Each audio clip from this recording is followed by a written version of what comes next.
Olá pessoal, eu sou o Anderson, professor de Geografia.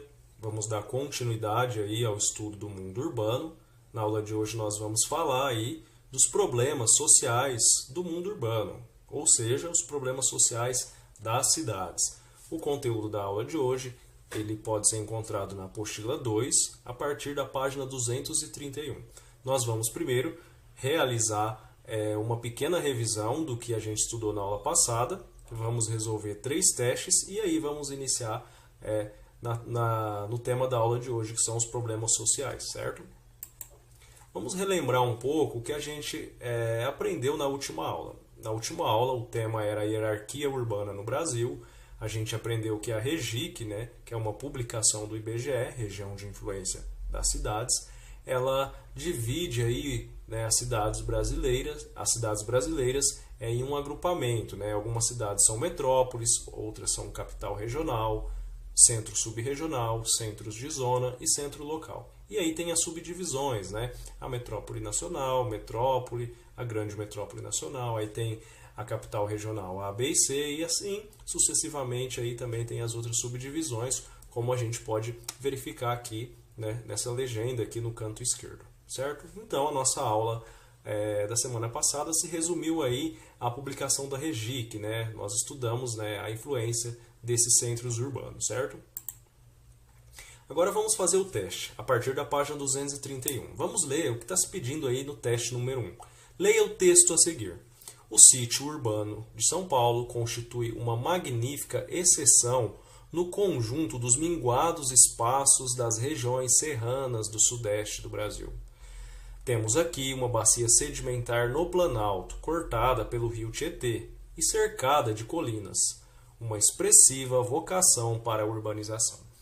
Essa questão ela traz aí o conceito de sítio urbano. Vamos recapitular um pouquinho. Nós estudamos o que é função urbana, que é a vocação daquela cidade, Existem cidades, por exemplo, com função administrativa, existem cidades com função turística, com função comercial, industrial. E nós estudamos também o sítio urbano, que ele está relacionado aí mais com a localização e os aspectos mais naturais aí de onde surgiu a cidade. Então, fala especificamente sobre o sítio urbano. No entanto, que tem a descrição aí, da paisagem aí onde está localizado o município de São Paulo, certo?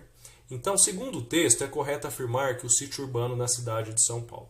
A gente vai ter que encontrar aí entre a alternativa A, B, C e D aquela que está dizendo o que foi dito aí nessa leitura aí do teste 1. Vamos ler as duas primeiras. É bastante acidentado porque faz parte de um conjunto de serras do Planalto Meridional? Não, Não faz parte aí do Planalto Meridional. A gente leu aí que faz parte do Planalto Meridional? Não, essa afirmação não está aí nesse teste 1. B. Está em uma bacia sedimentar? A gente acompanha aqui, está numa bacia sedimentar.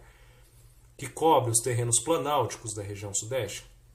Está aqui no Planalto e também na região sudeste. Então, vocês vão ter que analisar aí qual dessas alternativas que está dizendo a mesma coisa que está aqui nesse enunciado, certo? Continuando, na página 232 agora. A cidade de Aparecida, no estado de São Paulo, é descrita pelo Guia Quatro Rodas como um importante centro de peregrinação. Em 12 de outubro, dia da padroeira, cerca de 200 mil pessoas assistem às missas da Basílica. Por isso, melhor se programar. As vagas nos hotéis da cidade costumam se esgotar com quase um ano de antecedência. Mas, nos outros finais de semana, especialmente aos domingos, o movimento também é muito grande. A Basílica Nova de Aparecida recebe anualmente cerca de 9 milhões de visitantes. A descrição dessa cidade deixa clara a sua... Nós acabamos de falar de alguns conceitos aí, Então a descrição dessa cidade. Ela fala aí da forma do sítio urbano de Aparecida, ela está dando descrições aí do lugar, da paisagem de Aparecida ou não? Está falando de algum aspecto de metropolização da cidade de Aparecida? Ou está falando da situação urbana ou da função urbana? Então, se vocês pensarem bem aí, está relacionado também com um conceito que a gente já aprendeu aí, nas aulas anteriores, certo? Questão 3. A condição de megacidade foi atingida pela cidade de São Paulo na década de 1950. Lembrando, né, que existe um conceito, né, nós estudamos isso, do que é megacidade, certo? Atualmente, ela chegou ao patamar de cidade global. Temos aqui outro conceito, que é o conceito de cidade global. Denominação dada às cidades que, ou seja, a questão número 3, ela está perguntando aí qual é o conceito de cidade global. Lembra que nós estudamos que existem algumas cidades que elas passam de 10 milhões de habitantes? Essas cidades têm um nome. E existem também umas cidades que têm um determinado poder econômico, político, cultural, que acabam influenciando outras regiões do mundo, não só ali o seu país, o seu estado, né, aquela região mais localizada, mas também em aspecto mundial. Essas cidades também elas têm um nome, certo? Então, essa questão trata especificamente aí do conceito de cidade global. Vou falar aqui qual é a alternativa correta, né? Vamos ler aqui, ó. A primeira alternativa: atingiram mais de 10 milhões de habitantes. O conceito de cidade que atingiu mais de 10 milhões de habitantes é o conceito de megacidade. E as cidades que concentram grande poder econômico e político, são capazes de exercer influência sobre uma vasta área, ultrapassando os limites territoriais, são as cidades globais. Os limites territoriais, no caso do próprio país, certo? Então, a alternativa correta, né, é a alternativa B, certo? Vamos começar aí, então, a partir desse momento, o estudo aí do mundo urbano. Vamos falar dos problemas sociais. Quais são os problemas sociais que são encontrados aí, né, nas cidades? Então, recentemente nós assistimos aí a um processo de urbanização muito grande, né? As pessoas migrando em direção à cidade, em busca de melhor qualidade de vida, acesso a emprego, renda, né? E, em razão disso, então, houve uma expansão dos centros urbanos num ritmo acelerado. O que nós encontramos aí nos centros urbanos, né? Quando a gente vai em uma cidade, por exemplo, maior que a nossa, né? A gente encontra um trânsito intenso, né? Uma grande quantidade de veículos em determinada velocidade, uma aglomeração aí de veículos automotores, certo? A questão do transporte público também, na maioria das cidades brasileiras, o transporte público é um tanto quanto precário, não é muito funcional, então nós temos aí outro problema. Boa parte das pessoas elas atravessam em grandes distâncias, né, do local onde vivem para o local onde trabalham, às vezes precisam pegar 2, 3 transporte público, né? Precisa, por exemplo, pegar um ônibus, depois um trem, um metrô para conseguir chegar no local de trabalho. Faz com que esse percurso, né, leve um bom tempo, né? Então a pessoa, por exemplo, precisa entrar no trabalho às 8, às vezes tem que sair às 5 horas de casa, né? É um grande problema aí, né, do mundo urbano, principalmente das metrópoles.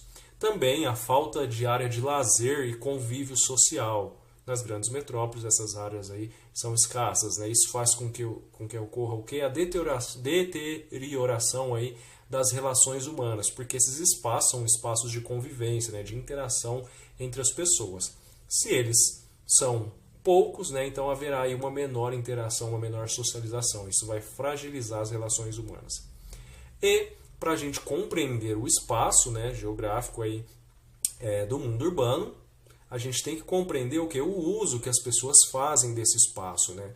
O que as pessoas fazem do espaço urbano, seja esse espaço público, ou seja, lugares públicos, ou espaço privado. Então a gente tem que compreender aí como que as pessoas se relacionam com os espaços, sejam eles espaços públicos ou privados. O conteúdo dessa aula está aí na página 234. Continuando, agora na página 235, certo? Vivendo nas grandes cidades. Como que é a vida aí nas grandes cidades, certo? Grandes mudanças nos últimos 70 anos. Então, o ritmo de vida que se tem nas cidades hoje é diferente de 70 anos atrás.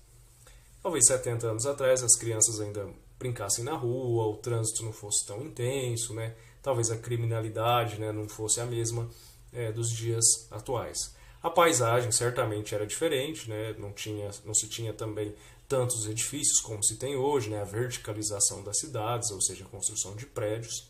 E nas últimas décadas, né, assistiu-se aí a um acelerado crescimento dessas cidades, especialmente nos países pobres. Gravem bem isso, o crescimento aí, a urbanização nos países pobres. Então, o crescimento aí das cidades nos países pobres, aliado à falta de planejamento, né, surgiu que um espaço urbano desordenado e repleto de desigualdades, né? Ou seja, esses centros urbanos não estavam aí preparados para receber esse contingente de pessoas, não houve planejamento. Então, ocasionou aí um crescimento desordenado, né, repleto de desigualdades. No espaço urbano desses grandes centros de países pobres, a gente verifica aí essas desigualdades. Quais desigualdades? Vamos falar delas, né? Por exemplo, a falta de moradia, nem todo mundo tem acesso à moradia. Acontece aí ao surgimento de comunidades, né, favelas, habitações irregulares, né? E também acaba não tendo emprego para todo mundo. Tem a questão da poluição ambiental, principalmente em razão aí, da quantidade intensa que se tem de automóveis, né, e das indústrias. E houve também aí o aumento da violência, uma vez que boa parte da população vive de maneira marginalizada, então a desigualdade social acaba aí influenciando, né, na questão da violência, certo? Continuando, vamos falar aí da desigualdade social. Nas grandes cidades, muitas pessoas nessas grandes cidades elas vivem em condições precárias. O que são condições precárias? Falta de acesso, às vezes, a direitos básicos, né? Como acesso à moradia, certo?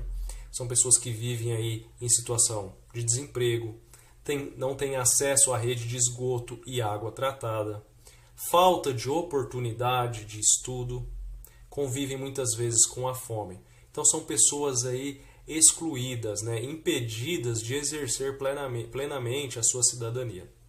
Nós temos aqui, né, em Porto Alegre, diversas pessoas numa situação de desemprego, estão aguardando aqui vagas, né, no mercado de trabalho através de um programa governamental aí de estímulo aí à criação de empregos, né, e as pessoas comparecem a esses lugares para fazer entrevistas, né, se candidatar às vagas que são ali disponibilizadas em uma parceria aí entre o setor privado e o setor público, certo? Continuando. Falando ainda aí da desigualdade, nós temos que falar das mulheres, aqui numa situação que nós estamos falando de mundo. Então, no mundo, as mulheres elas têm menos acesso à educação do que os homens. Então, apesar de ter ocorrido aí nos últimos anos, nas últimas décadas, um aumento do número de pessoas letradas, ainda assim as mulheres têm menos acesso à educação.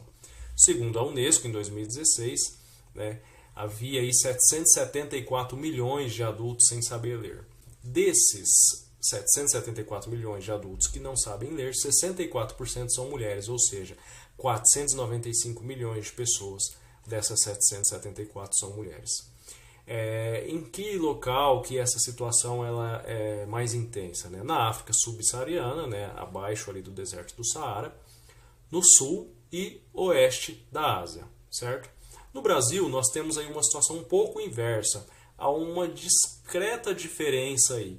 As mulheres, né, 92,1% das mulheres brasileiras são alfabetizadas e os homens 91,4%. Então, um pouco diferente aí no que se refere aí à diferença das duas taxas. Então, as mulheres têm mais acesso à educação no Brasil, mas quando a gente fala em termos de mundo, as mulheres permanecem ainda com menos acesso à educação. Então é necessário a gente pensar aí, né, na questão do desenvolvimento, né, de políticas públicas, né, para estimular, né, para fortalecer essa questão do acesso à educação pelas mulheres. Vamos falar agora de outro problema do mundo urbano, que é a extrema pobreza. No mundo, milhões de pessoas vivem na situação de extrema pobreza, sem acesso a recursos básicos, né, e essenciais para a sobrevivência humana, como a gente já disse alguns aí, né, acesso ao alimento, à água tratada, à moradia, acesso à assistência médica e hospitalar e também acesso à educação.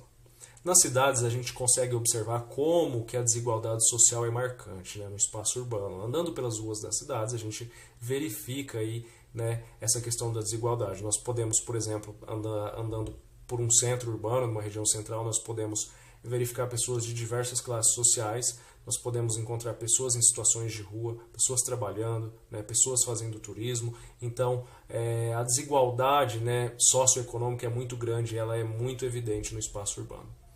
Então, a questão da miséria aí, ela traz consequências muito ruins para toda a sociedade, não é só para a pessoa que está na situação de miséria. Olha só essa frase: não se trata de ter uma vida luxuosa ou fazer uso de tecnologias modernas. Então a miséria ela não está relacionada com o uso aí de ter acesso às tecnologias ou a uma vida luxuosa. As pessoas que não têm acesso à tecnologia ou uma vida luxuosa então são miseráveis. Não, não é isso. A miséria é não ter acesso ao básico, né, para a sobrevivência, como a gente disse, água tratada, né, alimento, moradia. Então muitas pessoas acabam ficando aí nos grandes centros, né, em situação de rua. Página 236. Certo? Pessoal, nós temos aqui a atividade 1. Na próxima aula a gente resolve essa atividade. Vou explicar para vocês como a gente pode fazer para resolvê-la. Então é isso. Na aula de hoje nós estudamos aí alguns dos problemas sociais do meio urbano. É isso e até a próxima aula.